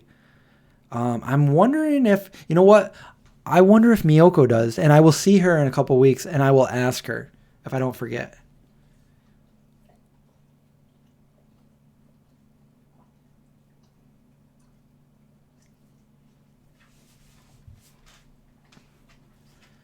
Yeah, Carrie, yeah. Dairy can wreak havoc on you. Like, and I'm not surprised you got sinus infection. Dairy can trigger, extra mucus. It can do a lot of things. It can inflame your joints. A lot of people feel a lot of health benefits after they take dairy out of their diet. So definitely, if you're still on dairy, it's too scary.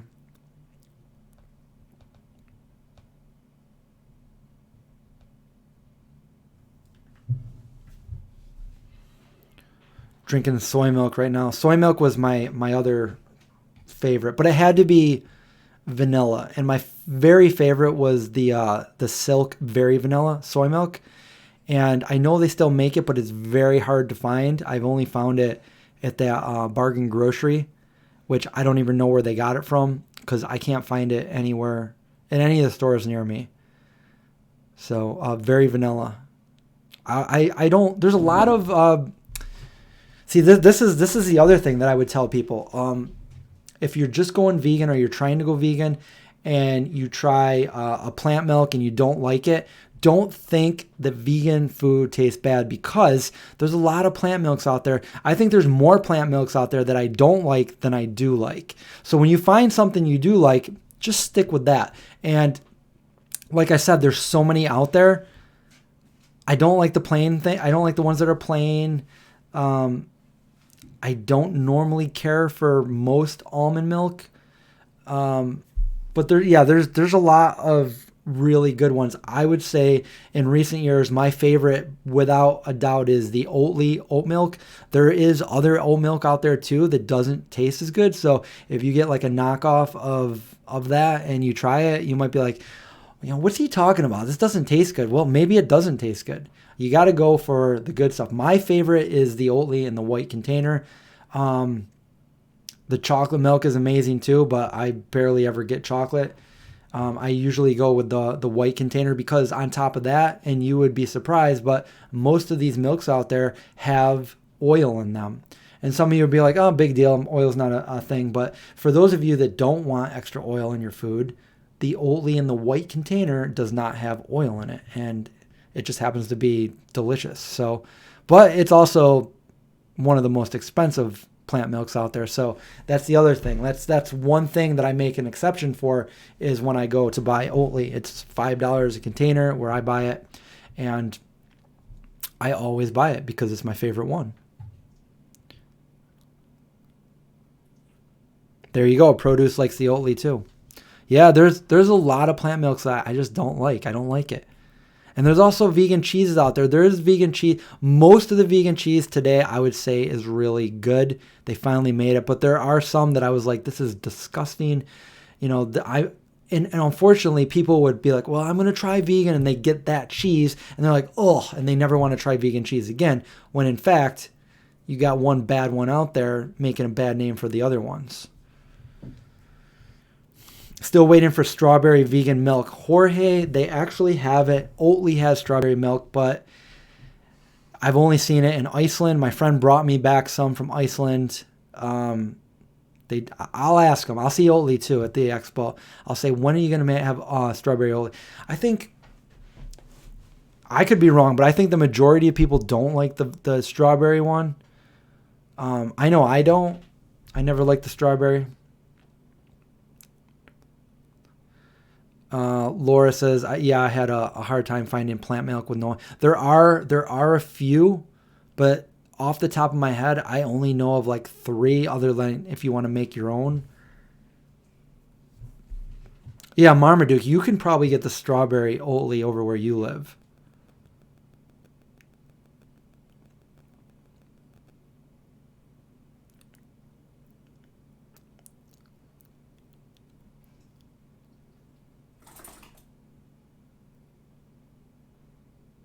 I think the West Soy. There's one of the West Soy ones that doesn't have oil in it too.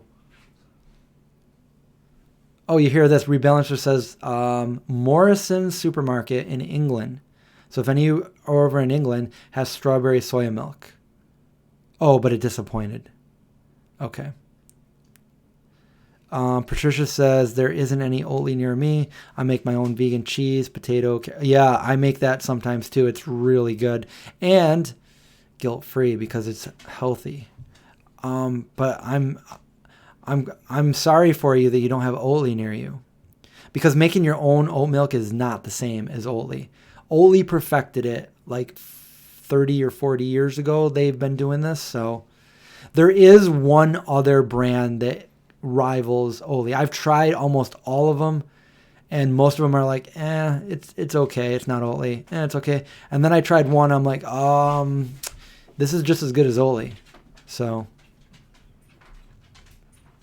I think yeah is pretty good too. What am I having for dinner?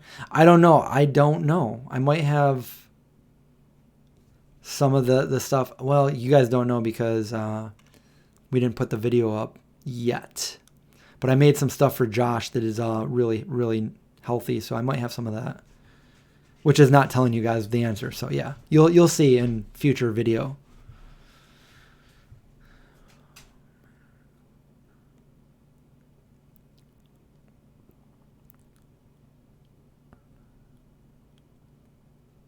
Yes. I actually have that book somewhere, the Vegan Pantry, where Miyoko teaches you all kinds of stuff on butter and cheese and all that stuff. I actually have a video of her making her cheese.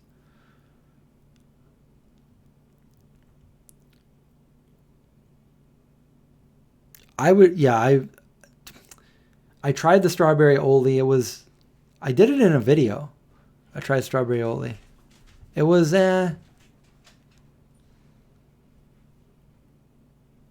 what were me and Josh eating earlier? We eating tofu scramble that I made.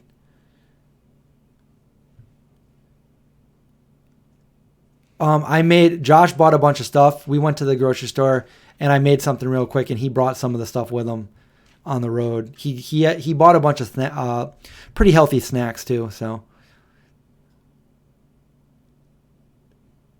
yeah, I'm jealous, Marmaduke. You have the Oatly ice cream. I had some of the cream cheese. I just threw it away. It was in the refrigerator. You bought the Girl Scout cookies. Thin Mints. And you know what? If the company that makes them is ABC, then there's like 5 or 6 other vegan cookies that they make. But all of the Thin Mints are vegan.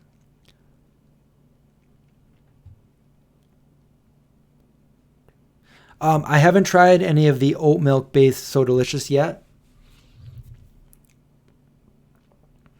You're going to have the Beyond Beef meatloaf. Nice. You know, you can make your own. I made some Beyond Meat meatballs a couple years ago with No Egg Craig.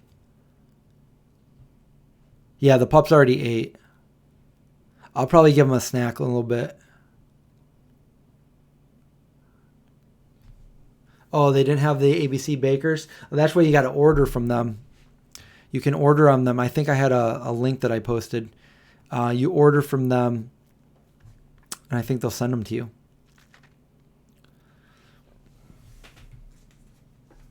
Oh, yeah, wait. We did get their ice cream. Yeah, we did get their ice cream. We just don't have their the cheese, the vegan cream cheese. Hopefully the brownie bakers go vegan too. There's no reason, like if they can make all of those cookies vegan, most people can't tell the difference because either way it's junk. It's junk. But let's make it vegan junk instead of non-vegan junk. You know what I'm saying? Yes, I have made my own ice cream. I usually make it with bananas, frozen bananas. Actually have the recipe in my cookbook. Once I started doing that, I don't ever buy ice cream. I know companies send it to me and sometimes I'll eat that. But most of the time, no, I just give it to people. I'll try it. So far to date, the best one I've ever tried is that new Netflix and chilled, the vegan Netflix and chilled. It's so on a higher level. That's right, Race.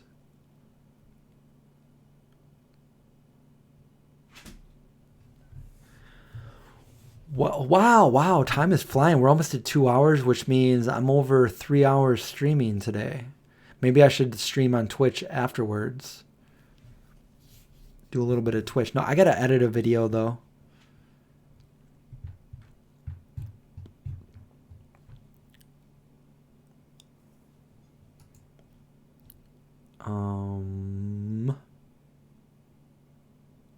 We're going to have fun in California. Is that okay?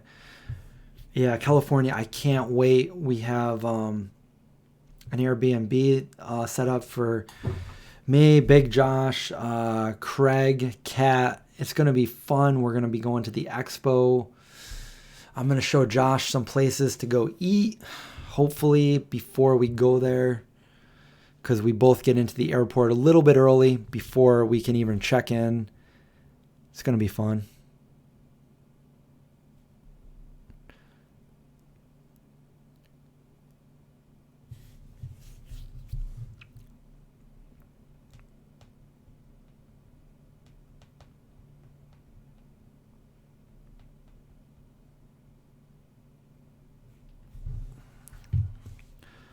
You haven't caught me on Twitch yet. Never used it. Let's not talk about non-vegan things like bars.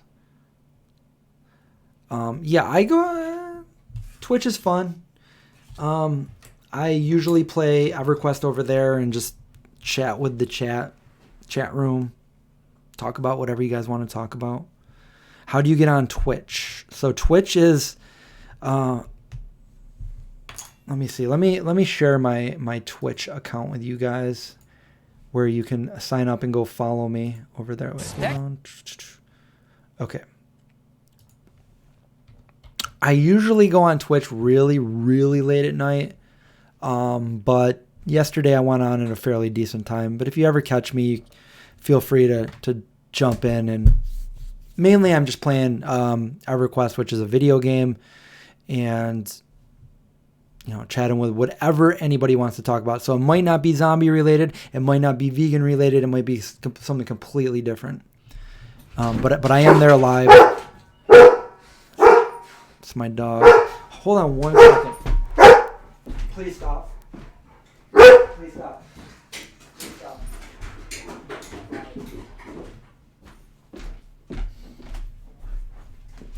Did my battery just die? What's going on? No, it's still there. I'm back. That was weird. There was a lot of green flashes. Rebalancer will be on EQ until I have to sleep, whenever that is. Well, hopefully you go up at least another level or so, but I think we can group together. See, I got some of you guys in the chat that are playing with me, so it's an online game, so if anybody did want to play something like that, it's like kind of like I'm a big, since I was a little kid, I've been a big Dungeons and Dragon fan, and this was the game that kind of did it for me. It came out 20 years ago, and then I played it religiously for about 5 years, and then the game kind of died out. And then a bunch of fans of the game came out, and they were given permission to have a free version of the game the way it was originally 20 years ago. So that's how it is. So the graphics aren't spectacular, but all in all, it's still it's a very cool game, and I play it. And when I play it, I Twitch it. So that's that. So if you guys wanted to play, we could even meet up in the game and group up together. So if that's your thing and you like those kind of games, it's an MMO game. It's the kind of game that paved the way for all the other ones. That's all I can really say about that. Oren, have a great night, and thanks again so much for the super chat. You're awesome. Looking forward to seeing you again.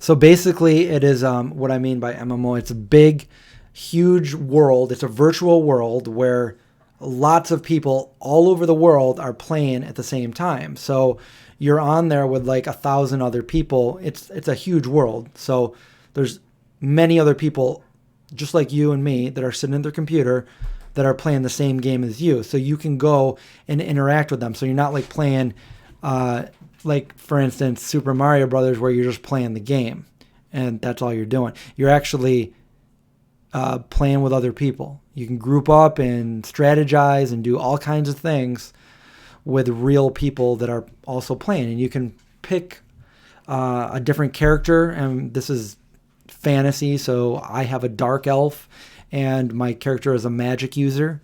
So I have a pet skeleton that I cast a spell, and a skeleton comes out of the ground and follows me around and helps me survive and level up. It's fun. I like it. So I try to do that. So I also do that. That's why I Twitch it.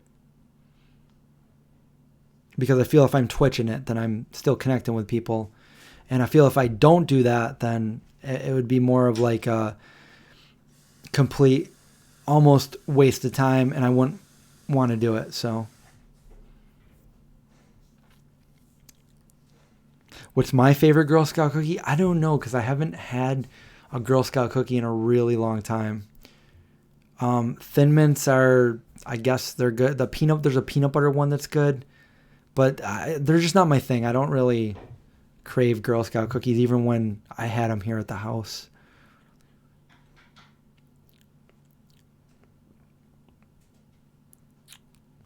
But I do have a video all about the vegan Girl Scout cookies, and in that video, let me see if I can find it.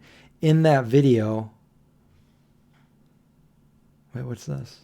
In that video, I have a link for the vegan Girl Scout cookies.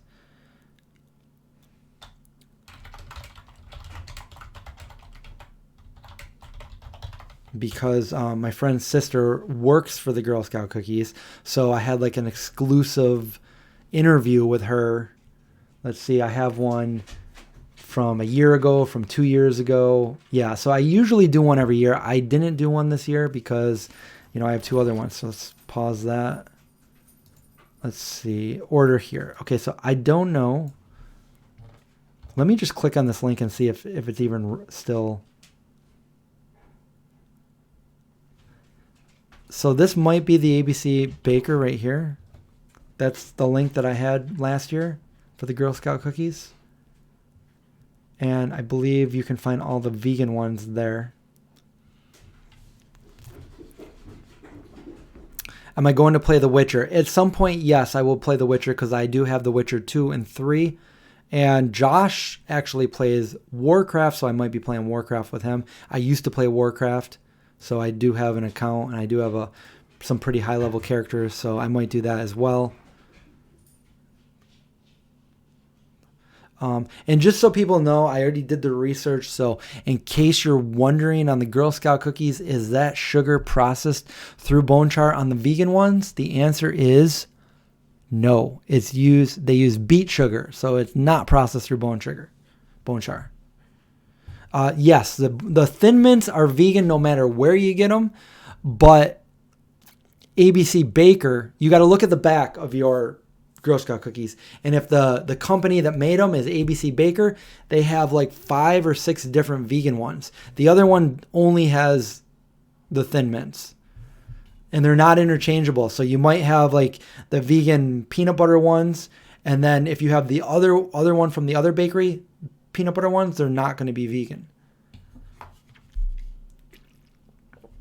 It's kind of confusing, but if you go watch my video here, why don't I just give you the video? Wait, I just closed it out. Never mind. You can just Google vegan zombie Girl Scout cookies, and there's 2 videos that will come up.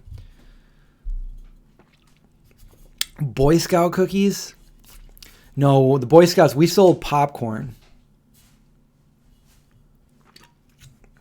I was a Boy Scout.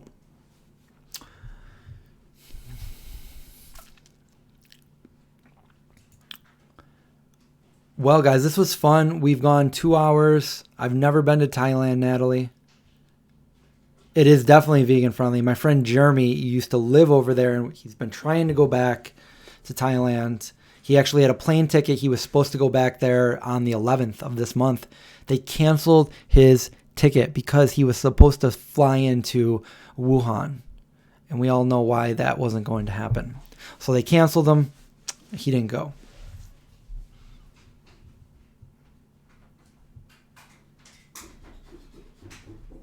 How long was I a Boy Scout? I don't even remember. It was ever since I was a Cub Scout, all the way up until it was years. I was in it. My parents volunteered and were pack masters and all that stuff. That first movie that I was telling you about that my dad made with his movie camera with film. He made in my elementary school with me and all of my Cub Scout friends. And we showed it at a big Cub Scout pack meeting with everyone there. Pretty awesome movie that my dad made.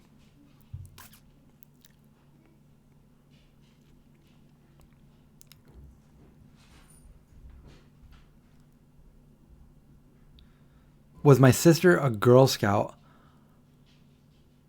I don't think she was. No, I don't think she was. Because they start out as brownies and then they go to Girl Scouts. No, I don't think my sister was. Can Big Josh Vegan stream on Sundays? I don't know, but that's something that I can ask him. I think right now he's trying to figure out his channel, but that might be something that he could do.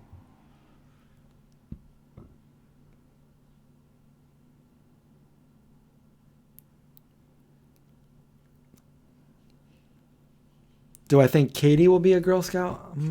I don't know. You'll have to go over to Katie's channel and ask her to make more videos because they kind of stopped making videos. I think he was discouraged. I don't think his channel was growing and his videos were getting less and less and less amount of views. So,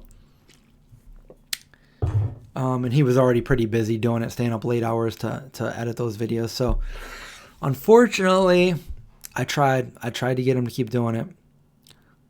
They haven't made a video in a long time. But yeah, and they have another kid too, so.